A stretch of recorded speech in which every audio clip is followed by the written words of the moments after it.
Hello second year, next है आपका example number 6। मैं आपको सारे एग्जाम्पल्स ट्राई करवा रही हूँ, ठीक है।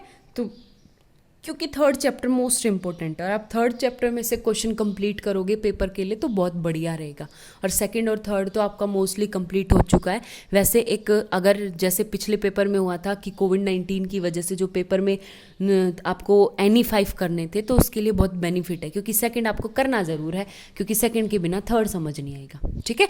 तो इसके लिए देखो नेक्स्ट यहाँ पे अगर मेरे पास है एग्जाम्पल 6 का फर्स्ट पार्ट है 1/3।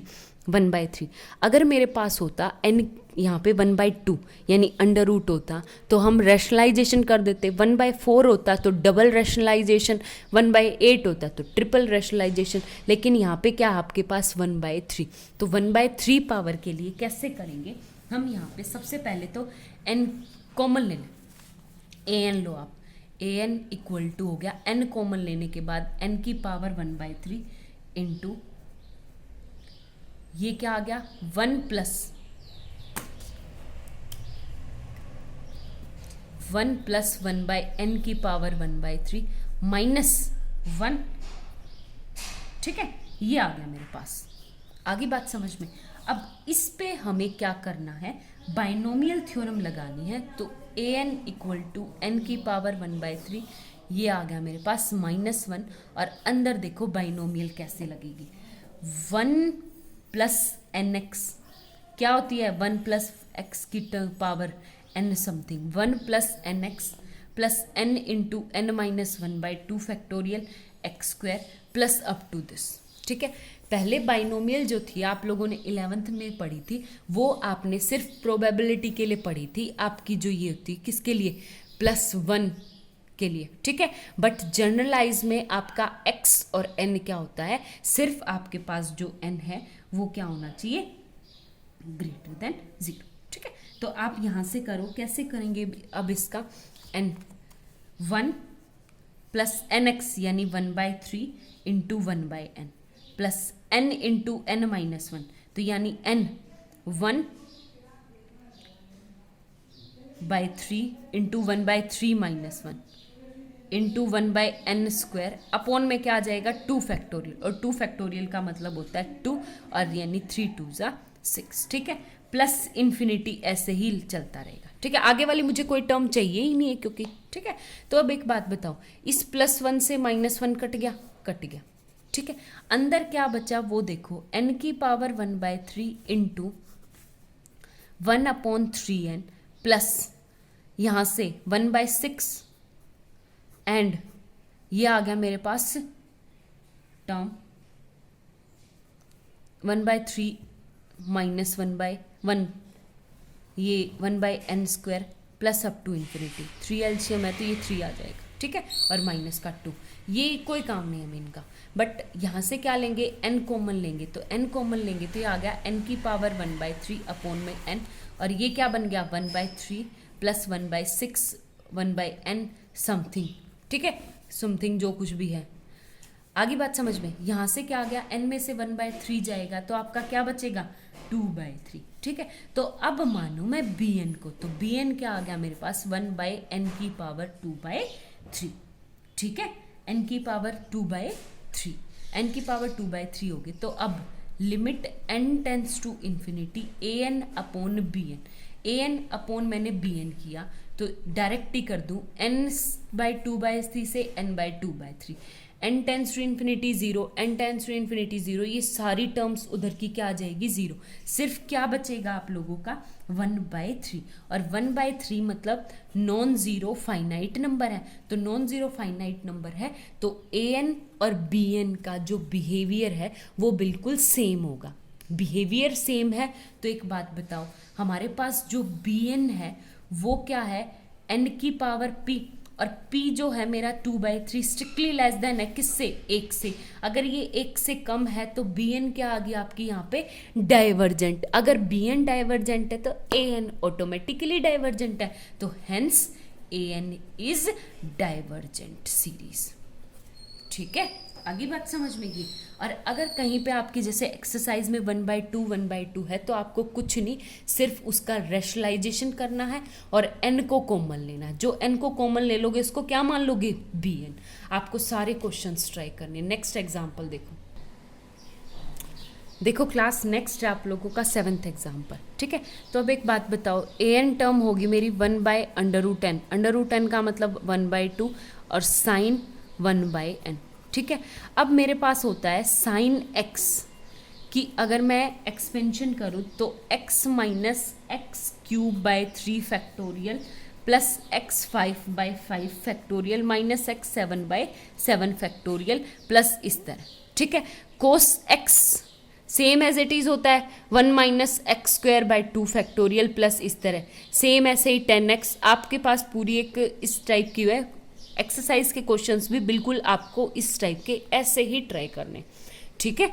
तो ये क्या होगा आपके पास यहाँ पे कि tan इनवर्स साइन इनवर्स ये सब टर्म्स है 10 के, ये सब आपके पास उसमें है, तो आपको ट्राई करने, ठीक है। वरना मैं आपको फोटो भेज दूंगी जिसमें ये आपको सारी की सारी मिल जाएंगी। अब आपके पास क्या है कि सबसे पहले टर्म रखो यहाँ पे an इक्वल टू 1/n⁻1/, तो यहाँ पे x यानी 1/n minus 1/3 factorial 1/n³ plus 1/5 factorial 1/n⁵ plus something कुछ भी है, मुझे कुछ नहीं चाहिए, बस यहाँ से n कॉमन लो। तो n कॉमन लोगे तो n की पावर कितनी होगी यहाँ पे, n की पावर 3/2 और अंदर देखो 1 माइनस 1/3 फैक्टोरियल n² प्लस आगे क्या है, मुझे कुछ नहीं लेना देना, ठीक है। तो an तो होगी ये। अब bn किसे मानेंगे, 1/n⁻³ 3/2। तो अब मैंने लिमिट लगाई, limit n tends to infinity an/bn।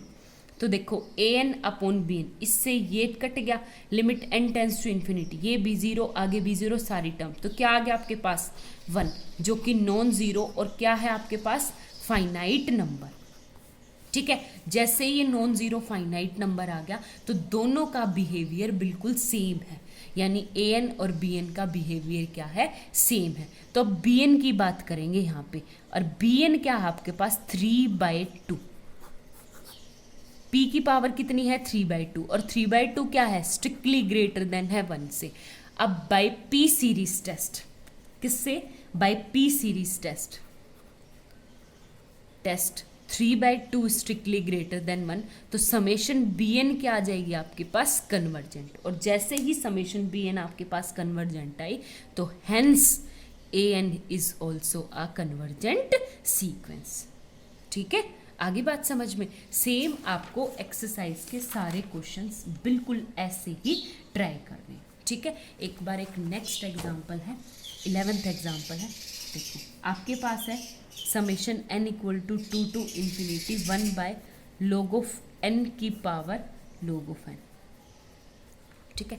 आगे बात समझ में, जब भी इस टाइप का क्वेश्चन हो तो नीचे टर्म है ना, नीचे टर्म ले ली log of n, फिर उस पे log ले लो, ये ले लो, ठीक है, ताकि e की पावर करने जो ये पावर होती है ना log n, इसको आगे आ जाए और ये आ जाए नीचे, ठीक है। जब भी, अब एक बात बताओ, log n मैंने 2 से क्यों लिया, 2 से इसलिए लिया कि जैसे मेरे पास 1 करूँ तो 0, तो 1/0 इन्फिनिटी बन जाएगी, तो यहाँ पे log 2 लिया, तो ये 2 से ही लो आप, ग्रेटर देन होता है 2 से, 2 से तो बड़ा होता ही है, ठीक है। तो 2 से टर्म, तो ये कह रहा है कि जब मेरे पास log of log n greater than है 2 से, for all n is greater than equal to m, हर एक n मतलब इन्फिनिटी के लिए जाएंगे, किसके लिए, इन्फिनिटी के लिए, समझ में आई बात, ये है मेरे पास इन्फिनिटी के लिए जाएंगे, तो ऐसे ही। अब दोनों तरफ क्या कर दिया,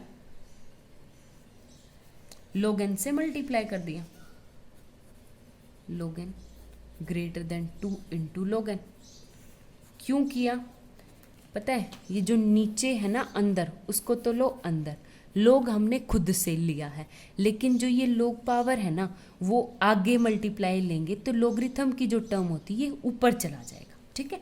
तो ये आ गया log ऑफ n की power log of n strictly greater then 2 into log, तो 2 पावर इसमें भी चली जाएगी, log of n स्क्वायर। ठीक है, आगे बात समझ में। अब एंटी लॉग ले लो, एंटी लॉग लोगे तो log of n की power log of n is greater than n square for all n is greater than equal to m। समझ में आई बात। अब इसको रेसिप्रोकल कर दो, 1 बाय log of n की power log of n is reciprocal 1 by n square. और ये क्या आपके पास सीरीज लगाओगे तो ये तो आगे series an strictly less than to series bn, इसको क्या मान लो आप bn। और अब bn बिल्कुल सेम, bn क्या है मेरी 1 by n square, p by p series test 2 जो है 1 से बड़ा है, तो ये क्या आ जाएगी आपके पास कन्वर्जेंट। और b कन्वर्जेंट है तो छोटे वाली तो ऑटोमेटिकली कन्वर्जेंट होगी ही। आगे बात समझ में। तो hence summation 1 by log of n की power log of n is convergent. ठीक है, आगे बात समझ में। ये था, थैंक यू।